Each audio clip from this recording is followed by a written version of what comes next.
दोस्तों, आज की कहानी शुरू करने से पहले आप मेरे चैनल को सब्सक्राइब कर लीजिए और घंटी को दबाकर ऑल पर सेट कर लीजिए ताकि आने वाली मेरी हर वीडियो आपको तुरंत मिल सके।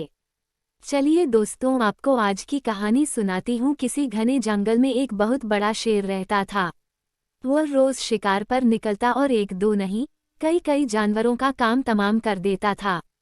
जंगल के जानवर डरने लगे कि अगर शेर इसी तरह शिकार करता रहा तो एक दिन ऐसा आएगा कि जंगल में कोई जानवर ही नहीं बचेगा।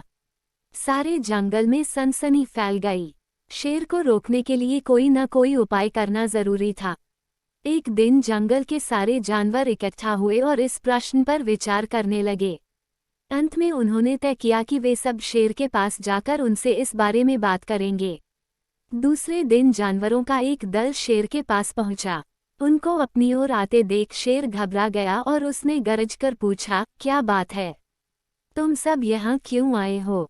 जानवर दल के नेता ने कहा, महाराज, हम आपके पास निवेदन करने आए हैं। आप राजा हैं और हम आपकी प्रजा।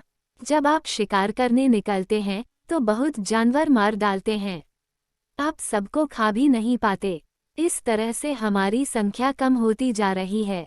अगर ऐसा ही चलता रहा तो कुछ ही दिनों में जंगल में आपके सिवाय और कोई नहीं बचेगा। प्रजा के बिना राजा भी कैसे रह सकता है? यदि हम सभी मर जाएंगे तो आप भी राजा नहीं रहेंगे। हम चाहते हैं कि आप सदा हमारे राजा बने रहें। आपसे हमारी विनती है कि आप अपने घर पर ही रहा करें। हम हर रोज स्वयं आपके खाने के लिए एक जानवर भेज दिया करेंगे। इस तरह से राजा और प्रजा दोनों ही चैन से रह सकेंगे। शेर को लगा कि जानवरों की बात में सच्चाई है। उसने पल भर सोचा, फिर बोला, अच्छी बात है, मैं तुम्हारे सुझाव को मान लेता हूँ, लेकिन याद रखना, अगर किसी भी दिन तुमने मेरे खाने के लिए पूरा भोजन नहीं भेजा तो मैं जितने जानवर चाहूंगा मार डालूंगा। जानवरों के पास और कोई चारा तो था नहीं, इसलिए उन्होंने शेर की शर्त मान ली और अपने अपने घर चले गए। उस दिन से हर रोज शेर के खाने के लिए एक जानवर भेजा जाने लगा। इसके लिए जंगल में रहने वाले सब जानवरों में से एक एक जानवर बारी बारी से चुना जाता था। कुछ दिन बाद खरगोशों की बारी भी आ गई। शेर के भोजन के लिए एक नन्हे से खरगोश को चुना गया। वो खरगोश जितना छोटा था उतना ही चतुर भी था। उसने सोचा, बेकार में शेर के हाथों मरना मूर्खता है। अपनी जान बचाने का कोई न कोई उपाय अवश्य करना चाहिए और हो सके तो कोई ऐसी तरकीब ढूंढनी चाहिए जिससे सभी को इस मुसीबत से सदा के लिए छुटकारा मिल जाए। आखिर उसने एक तरकीब सोच ही ली। खरगोश धीरे धीरे आराम से शेर के घर की ओर चल पड़ा। जब वह शेर के पास पहुंचा तो बहुत देर हो चुकी थी। भूख के मारे शेर का बुरा हाल हो रहा था।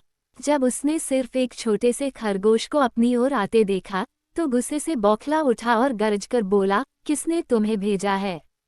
एक तो पिद्दी जैसे हो, दूसरे इतनी देर से आ रहे हो। जिन बेवकूफ़ों ने तुम्हें भेजा है मैं उन सबको ठीक करूंगा। एक एक का काम तमाम ना किया तो मेरा नाम भी शेर नहीं। नन्हे खरगोश ने आदर से जमीन तक झुककर कहा, महाराज, अगर आप कृपा करके मेरी बात सुन लें तो मुझे या और जानवरों को दोष नहीं देंगे। वे तो जानते थे कि एक छोटा सा खरगोश आपके भोजन के लिए पूरा नहीं पड़ेगा, इसलिए उन्होंने 6 खरगोश भेजे थे, लेकिन रास्ते में हमें एक और शेर मिल गया। उसने 5 खरगोशों को मारकर खा लिया। यह सुनते ही शेर दहाड़कर बोला, क्या कहा? दूसरा शेर? कौन है वह? तुमने उसे कहाँ देखा? एक बड़ी गुफा में से निकला था। वह तो मुझे ही मारने जा रहा था, पर मैंने उससे कहा, सरकार, आपको पता नहीं कि आपने क्या अंधेर कर दिया है। हम सब अपने महाराज के भोजन के लिए जा रहे थे, लेकिन आपने उनका सारा खाना खा लिया है। हमारे महाराज ऐसी बातें सहन नहीं करेंगे। वे जरूर यहाँ आकर आपको मार डालेंगे। इस पर उसने पूछा, कौन है तुम्हारा राजा? मैंने जवाब दिया, हमारा राजा जंगल का सबसे बड़ा शेर है। महाराज, मेरे ऐसा कहते ही वह गुस्से से लाल पीला होकर बोला, बेवकूफ, इस जंगल का राजा सिर्फ मैं हूँ। यहाँ सब जानवर मेरी प्रजा हैं। मैं उनके साथ जैसा चाहूँ वैसा कर सकता हूँ। जिस मूर्ख को तुम अपना राजा कहते हो उस चोर को मेरे सामने हाजिर करो। मैं उसे बताऊंगा कि असली राजा कौन है। महाराज, इतना कहकर उस शेर ने आपको लिवाने के लिए मुझे यहाँ भेज दिया। खरगोश की बात सुनकर शेर को बड़ा गुस्सा आया और वह बार बार गरजने लगा। उसकी भयानक गरज से सारा जंगल दहलने लगा। मुझे फौरन उस मूर्ख का पता बताओ, शेर ने दहाड़कर कहा। जब तक मैं उसे जान से नहीं मार दूंगा, मुझे चैन नहीं मिलेगा। बहुत अच्छा महाराज, खरगोश ने कहा, मौत ही उस दुष्ट की सजा है। अगर मैं और बड़ा और मजबूत होता तो मैं खुद ही उसके टुकड़े टुकड़े कर देता। चलो, रास्ता दिखाओ, शेर ने कहा। फौरन बताओ किधर चलना है। इधर आइए महाराज, इधर। खरगोश रास्ता दिखाते हुआ शेर को एक कुएं के पास ले गया और बोला, महाराज, वह दुष्ट शेर जमीन के नीचे किले में रहता है। जरा सावधान रहिएगा, किले में छुपा दुश्मन खतरनाक होता है। मैं उससे निपट लूंगा। शेर ने कहा, तुम यह बताओ कि वह है कहाँ? पहले जब मैंने उसे देखा था तब तो वह यहीं बाहर खड़ा था।